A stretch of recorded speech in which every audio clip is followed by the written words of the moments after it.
The reason I bring that up is we have these verses with dimensions of the buildings, but we also have this other curious phrase that's thrown in there several times, according to the pattern which I have given you.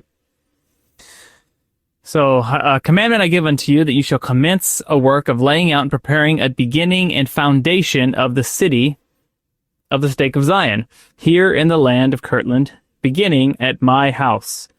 And behold, it must be done according to the pattern which I have given to you. And I think this is more significant. The specifics of like the dimensions of the buildings, I personally feel like that can change. Like Zion can expand, Zion can grow. Built like the dimensions, the revelations we have on structure and layout, right? Because what does it say? It's the beginning of the foundation of the city, right? And this is going to grow and expand in Missouri, and they're going to use these same ideas in Nauvoo and in Salt Lake.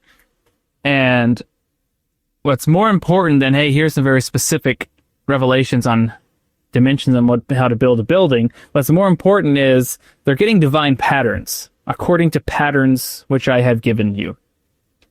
And the idea of divine patterns, I think, is very important in the gospel and in the doctrine of the priesthood. And to truly understand the scriptures, right, the eternal round, dispensationalism, how the doctrine of the priesthood operates from eternity to eternity, is to understand divine patterns. And this doctrine that the Lord reveals divine patterns and then allows his servants to go and act and build according to their circumstances in their way with the tools and resources they have available to them, but according to these divine patterns.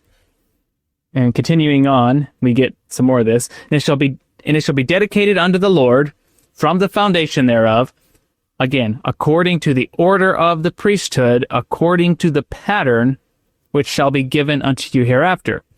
Ye shall not suffer any unclean thing to come in unto it. My glory shall be there, my presence shall be there. And if there shall come into it any unclean thing, my glory shall not be there, and my presence shall not come into it.